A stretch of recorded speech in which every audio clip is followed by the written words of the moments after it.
In June 1941, Adolf Hitler stood at the height of his power. Poland had been crushed. France had fallen in just 6 weeks. Norway, Belgium, the Netherlands, Yugoslavia and Greece had already been defeated. Almost all of Europe lay at the feet of the Third Reich. It seemed that nothing could stop the German war machine. Yet it was at this very moment that Hitler made the decision that would ultimately destroy his empire. He decided to invade the largest country on earth. Many of his own generals considered the plan madness. They remembered Napoleon. They remembered the endless distances of Russia. And they remembered how campaigns in the East usually ended. On June 22, 1941, Operation Barbarossa began, the largest invasion in human history. To understand why this operation became the turning point of World War II, we need to go back several years. In August 1939, the world was shocked. Nazi Germany and the Soviet Union signed the Molotov-Ribbentrop Pact. Two regimes that publicly despised each other suddenly became partners. In a secret protocol, they divided Eastern Europe between themselves. A few weeks later, Germany invaded Poland from the west. On September 17th, Soviet forces entered Poland from the east. The country ceased to exist. German and Soviet troops even met along their new border. On paper, they were allies. In reality, both sides understood that this alliance was temporary. Hitler never hid his hatred of communism. In Mein Kampf, he openly wrote about conquering territory in the east and destroying the Soviet state. Stalin also understood that war would eventually come. The only question was when. In June 1940, France surrendered. For most of the world, it looked like Germany had become unstoppable. For Hitler, however, it was only the beginning. Just weeks later, he ordered his generals to begin planning a war against the Soviet Union. On December 18, 1940, he signed Directive No. 21. The operation received the codename Barbarossa, named after Emperor Frederick Barbarossa of the Holy Roman Empire. The plan was ambitious and brutally simple. The Wehrmacht would destroy the Red Army near the border, seize key cities, and force the Soviet Union to collapse before winter arrived. German planners expected the campaign to last only 3 to 5 months. Originally, the invasion was scheduled for May 15, 1941. But events in the Balkans changed everything. In March 1941, a coup in Yugoslavia enraged Hitler. Germany invaded both Yugoslavia and Greece. The campaigns ended in victory, but they cost valuable time. As a result, the invasion of the Soviet Union was delayed until June 22nd. Historians still debate whether that lost month helped determine the outcome of the entire campaign. On June 22, 1941, at 3:15 in the morning, the answer to all those doubts began to appear along the Soviet-German border. From the Baltic Sea to the Black Sea, a front nearly 3,000 kilometers long erupted in artillery fire. Thousands of guns opened fire on Soviet positions. Minutes later, German tank and motorized divisions crossed the border. Hundreds of aircraft appeared overhead. For millions of people, the war began in a matter of minutes. One of the first blows came from the Luftwaffe. German aircraft launched a massive strike against Soviet airfields. On the Western Front alone, the Soviet Union had nearly 9,000 aircraft. On paper, the numbers looked impressive. Reality was very different. A large portion of the Soviet Air Force still consisted of outdated fighters such as the I-15 and I-16, as well as SB bombers that were already falling behind modern German aircraft. New fighters like the Yak-1, MiG-3 and Legion G-3 had only recently begun entering service. Many Soviet aircraft were parked wing to wing on airfields with little camouflage and almost no dispersal. The result was catastrophic. Within the first days of the invasion, more than 1,000 Soviet aircraft were destroyed, many of them before they ever left the ground. By the end of the opening phase, the Luftwaffe had gained air superiority over much of the battlefield. The situation on the ground was no less dramatic. Although the Soviet Union possessed more than 12,000 tanks in the western military districts, most of them were outdated. The backbone of the Soviet armoured forces consisted of T-26 tanks and the fast BT series. Only a few years earlier, these vehicles had been considered modern. By 1941, many were already obsolete. More than 70% of the Soviet tank fleet belonged to older designs. Many crews lacked proper training. Radio equipment was often missing. Coordination between units was poor. Yet the Germans soon encountered an unpleasant surprise. For the first time on a large scale, they faced the new T-34 and KV-1 tanks. The Red Army already possessed roughly 1,000 T-34s and around 500 KV heavy tanks. Their armour frequently resisted German anti-tank guns. Their mobility impressed even experienced German commanders. Some officers later admitted they had been shocked by the appearance of these machines. The Soviet Union's problem was not a lack of equipment. Its problem was the ability to use that equipment effectively under the chaos of a sudden invasion. Yet, even on the first day of the war, not everything went according to German plans. One of the earliest symbols of Soviet resistance emerged at Brest Fortress. Around 9,000 soldiers and family members were present in the fortress area when the invasion began. German commanders expected the fortress to fall within hours, or at most within a single day. Instead, fierce resistance continued long after the defenders had been surrounded. Small groups of soldiers kept fighting, despite having little hope of relief. Some of the most famous wartime inscriptions were left on the fortress walls. One read, "I am dying, but I will not surrender. Farewell, motherland." For the Soviet Union, Brest Fortress became a lasting symbol of resistance during the dark summer of 1941. Meanwhile, Germany's most powerful weapon continued driving eastward. Not the tanks themselves, but the men commanding them. Guderian, Hoth, and Hübner. These commanders became the living embodiment of Blitzkrieg. Their armoured spearheads punched through Soviet defences, bypassed strong points, and advanced with astonishing speed. Entire Soviet formations often found themselves cut off before they even understood what had happened. This was how the great encirclements were created. By the end of June, the Minsk Pocket had formed. Hundreds of thousands of Soviet troops were trapped. Large sections of the front simply collapsed.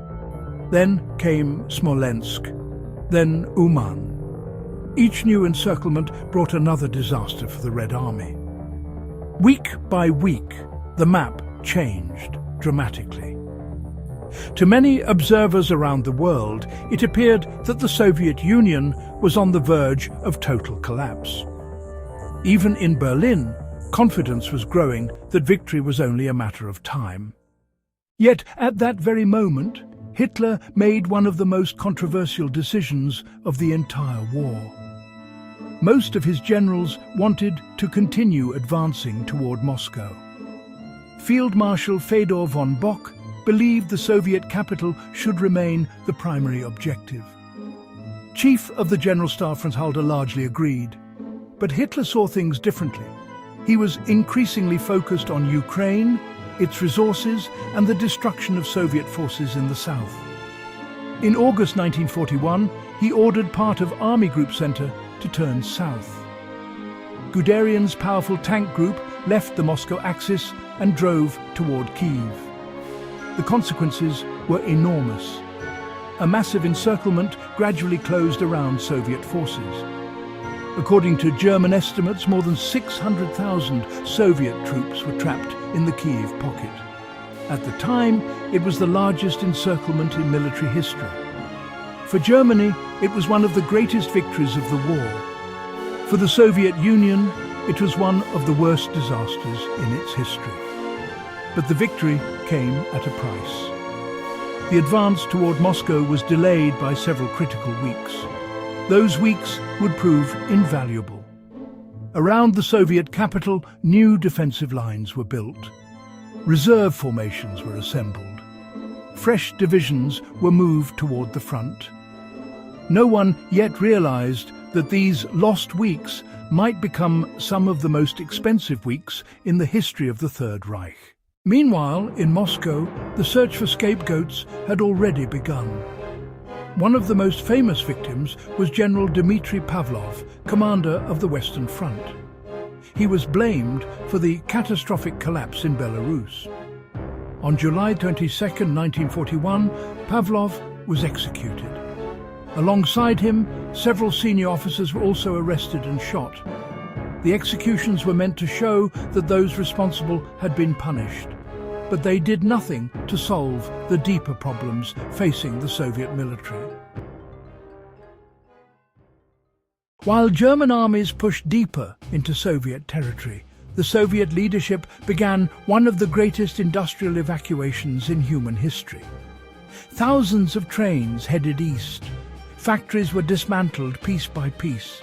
Machine tools, generators, presses, and entire production lines were loaded onto railway wagons and transported beyond the Ural Mountains.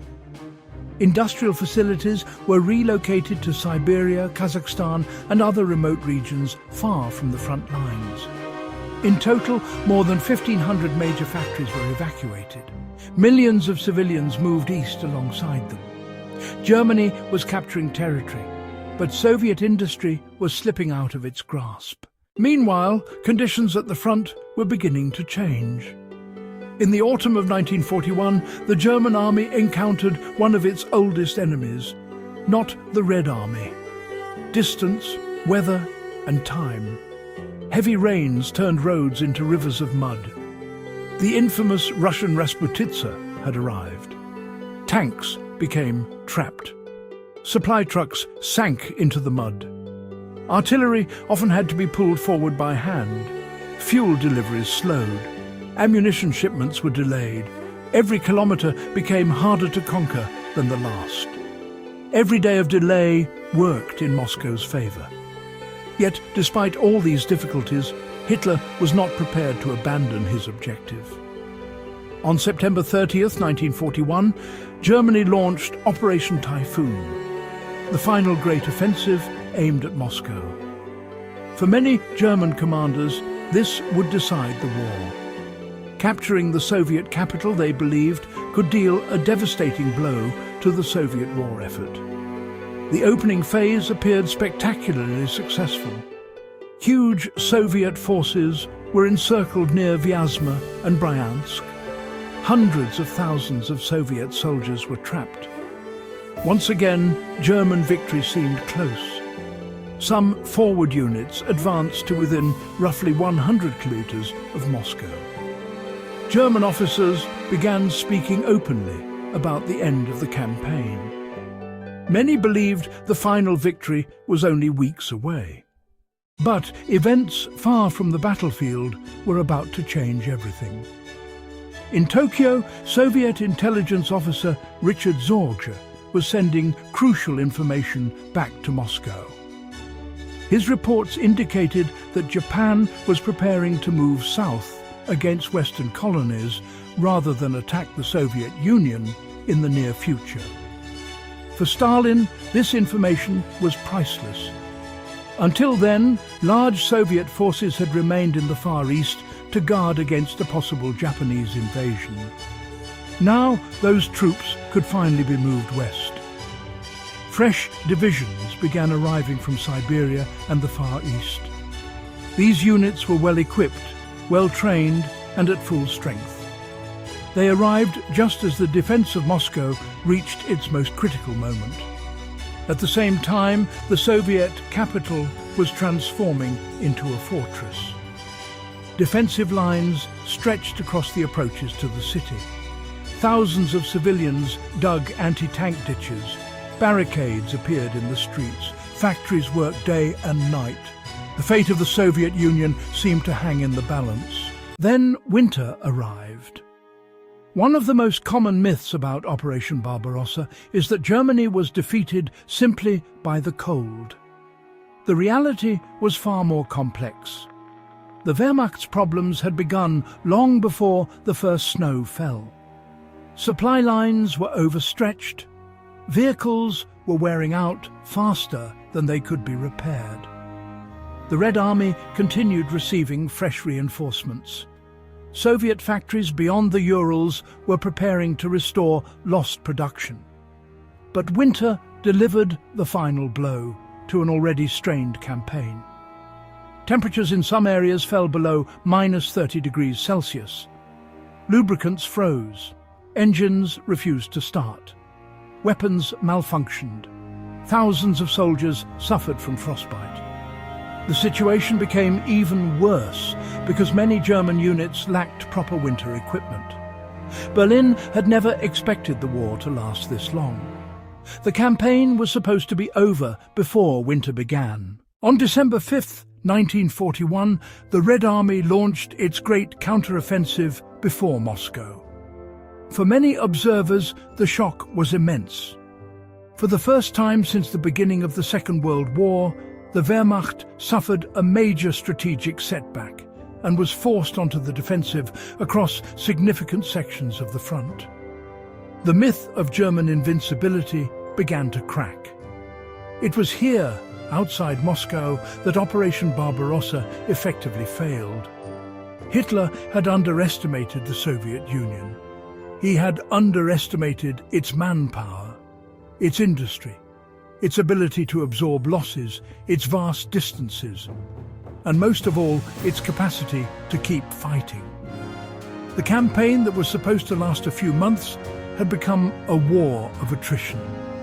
And a war of attrition was exactly the kind of war Germany could not afford to fight. On the vast plains of the Soviet Union, the Third Reich began losing its aura of invincibility. The irony was impossible to miss. The operation designed to secure Hitler's ultimate victory had instead set in motion the process of Germany's eventual defeat. When German soldiers crossed the border on June 22, 1941, many believed the war would be over by Christmas. Instead, it would continue for almost 4 more years. Operation Barbarossa became the largest invasion in human history. It also became one of the greatest strategic failures in military history. The road to Berlin in 1945 began here, and so did the collapse of the myth that Hitler could not be defeated. Perhaps the most fascinating question is not what happened, but what might have happened. What if the invasion had begun on May 15th as originally planned? What if Stalin had believed the warnings of his intelligence services? What if Hitler had not diverted Guderian's tanks toward Kyiv? What if Moscow had fallen in 1941? Historians have debated these questions for more than 80 years, and they still do today. Perhaps the history of the 20th century could have unfolded very differently. But that is a question no one can answer with certainty. What do you think? Could Operation Barbarossa have succeeded? Share your thoughts in the comments below. And if you enjoy in-depth historical documentaries, don't forget to subscribe to the channel.